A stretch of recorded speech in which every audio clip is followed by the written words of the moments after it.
Chapter 19. Induced Imagination. Here is a form of suggestion which tends to arouse activities in the imaginative regions of the minds of people. Of course, the imagination plays a part in all manifestations of suggestion, but in this particular form its action is especially apparent. I call this class of phenomena induced imagination. The term imagination, means the power of the mind to create mental images of objects of sense, the power to reconstruct or recombine the materials furnished by experience, memory, or fancy, a mental image formed by the faculty of imagination, etc., etc. The word is derived from the English word image, which in turn has for its root the Latin word imatari, meaning to imitate. The imagination is creative in its nature and works with the plastic material of the mind. The writers usually make a distinction between what is called imagination proper, on the one hand, and what is called fancy on the other. By imagination proper is meant the higher forms of activity of the image-creating faculty, such as is manifested in the creation of literature, art, music, philosophical theory, scientific hypothesis, etc. By fancy is meant the lighter forms of the manifestation of the image-creating faculty, such as the ideal fancies and daydreams of people, the arbitrary and capricious imaginings, fantasy, etc. Imagination proper may be considered as a positive phase and fancy as the negative phase of the image-creating faculty. Imagination in its positive phase is a most important faculty of the human being. It lies at the basis of active mental manifestations. One must form a mental image of a thing before he can manifest it in objective form. It is distinctly creative in its nature and really forms the mold in which deeds and actions are cast. It forms the architect's plan, which we use to build our life of action and deeds. And, mind you this, it is the faculty used in visualization, which is spoken of in other chapters. Positive imagination is very far from being the fanciful, capricious, light, whimsical thing that many suppose it to be. It is one of the most positive manifestines of the mind. Not only does it precede, and is necessary to, the performance of objective acts and the producing of material things, but it is also the faculty by which we impress our mental images upon the minds of others by mentative induction and by the uses of desire and will. Positive imagination is the mother of ideas. An idea is but an image formed in the mind, and the imagination is the faculty in which the image or idea is formed. And in proportion to the activity of the imagination, so is the strength of the image or idea. And as is the strength of the image or idea, so is the degree of its power to impress itself upon the minds of others. So you see, imagination, in its positive phase, is a strong, real thing. But it is largely with its negative phase that we shall have to deal with here. You know that your negative imagination, or fancy, may be aroused by outward persons or things. You hear a piece of music, and before you know it your fancy is running along painting all sorts of pictures in your mind, and inducing all sorts of feelings. A picture may affect you in the same way. A piece of poetry or poem may lift you out of yourself on the wings of fancy. A book may carry you along in a world of fantasy and unreality until you forget the actual world around you. Have you not had this experience? And, more marked than any of the above-mentioned cases, is the effect of a perfect stage performance, in which the world and characters of the play take such a hold upon you as to seem reality itself, and you laugh and cry with the characters of the play. You scowl at the villain and tremble at the danger of the heroine. You glory in the hero's success and shed tears at the sorrows and trials of the suffering characters. And you feel these things in proportion that your negative imagination or fancy is called into activity by induction.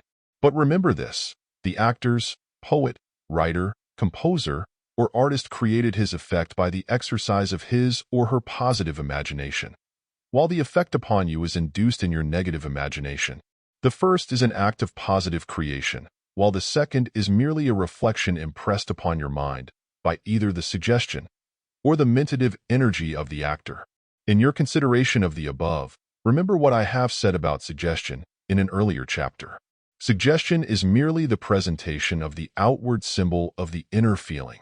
The radical wing of the school of suggestionists pooh-pooh at the idea of mentative energy having anything to do with the phenomena which we are now considering. They claim that suggestion is sufficient to account for it all. Without going deeply into a discussion of this matter, I would ask these gentlemen, why is it that the same words uttered in the same tone by two different suggestors produce widely different degrees of effect? Also, what is that peculiar personal force that we feel when certain persons suggest that is absent in the suggestions of others? My answer is that the difference lies in the degree of feeling called into activity in the mind of the suggester, the degree of imaginative energy released by him. And I think that any careful investigator will agree with me in this, if he will open his mind to all the impressions received during his investigations, instead of tying himself to a previously conceived theory. The theories of suggestion are not contrary to those of imaginative energy and induction when properly understood. The facts of the suggestionists are undoubted, but they make the mistake of ignoring the mental states of the suggestionist. They think that their effects are produced by suggestion alone, and forget the mental state behind the suggestion, which is the real motive force. If their theories be true, why is it that two men using the same words of suggestion upon the same subject produce varying degrees of effect? It is because the mental states or dynamic mentation of the two men vary in quality and degree. In connection with this subject of negative imagination or fancy, I would call your attention to a class of phenomena along the same general lines in which certain states of imagination or fancy are self-induced.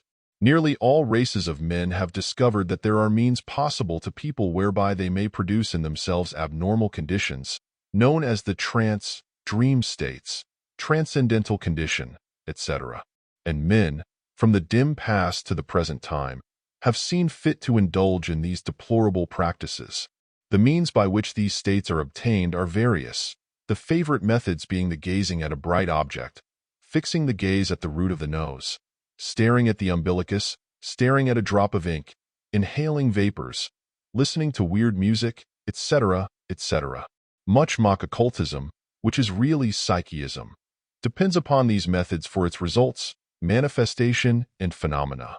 The Hindu fakirs and the Arab dervishes indulge freely in these methods and produce results which, while highly esteemed by themselves, are viewed with disgust, horror, and repulsion by true occultists of all lands, who regard these practices as harmful and the phenomena resulting therefrom as bogus and misleading.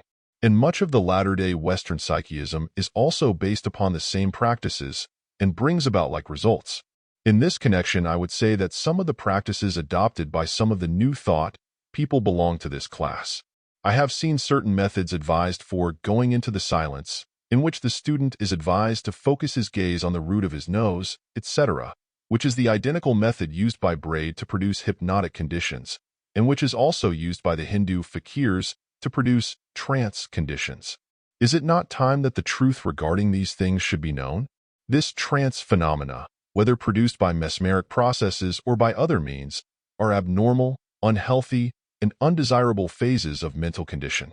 Cannot speak too strongly against the encouragement of and instruction in the development, I had almost said the development, of these abnormal states, either by self-practice or by means of hypnotic or mesmeric methods. It is high time that someone should call the attention of the public to the dangers of this so-called psychism. I know positively that this kind of psychism is not the desirable thing that it is supposed to be. I know, also, that it is very far from true occult development. This kind of psychism, when compared with true occultism, is but as the baleful glare of the moon, as contrasted with the bright, warm, life-giving rays of the sun. This false occultism, which is not occultism at all, but merely a negative form of psychism, has deluded many into its folds, and has led its followers onto planes which are akin to mental quagmires and swamps, following the ignis fatuus, or will-o'-the-wisp of this pseudo-spirituality which is but a negative form of psychism. These self-induced abnormal conditions may be produced by hypnotic methods, by leading the subject into the deeper stages, which some authorities speak of as if they were highly spiritual, but which are nothing more than the miserable, abnormal, deplorable trance conditions just referred to. These conditions may be produced by hypnotic methods, simply because any mental state may be so produced, and not because of any mystic process or knowledge or connection. They resemble the so-called sleep conditions of hypnotism. The only difference is that the operator induces the condition by mental influence and suggestion, just as he would induce any other mental state, instead of the subject inducing it in himself. It is the same old abnormal, harmful practice, in another guise. And anything that is said against the self-induced condition is equally applicable to the operator-induced one. They are the same thing. It is all hypnosis or auto-hypnosis. I shall not describe the conditions at further length, nor shall I give any instructions in the production of them. I consider them essentially harmful, and my object in speaking of them here is to warn off and caution people not to allow themselves to be placed in this condition by experimenters. The practice is weakening to the will, for the reason that it depends upon the tiring of the attention by straining the eyes or other organs of sense. Practitioners of mental influence in all ages have recognized this fact and have employed objects calculated to tire out the attention. Bright objects to stare at and thus tire out the sense of sight have been employed. Monotonous sounds ending in are used by the Orientals to tire out the sense of hearing by its monotonous and soothing sound. Vapors and perfumes and incense are used to overcome the sense of smell, all tending to tire out the will and to reduce it to a passive, non-resisting stage. Then when the will has been rendered passive or tired, the mind becomes receptive and impressionable, and, in extreme cases, becomes as wax in the hands of the operator. Let me urge upon you to avoid this abnormal psychism. Put it away from you as you would a poisonous cobra, for it seeks to strike at the heart of your will, and would thus paralyze your mentality. Beware of all that tends to make you weak. Beware of the claims of soul development or spiritual unfoldment that are accompanied by these methods, for they are but psychism masquerading as occultism or spiritual development. Remember my test. Does this make me strong? Apply the touchstone, and then govern yourself accordingly.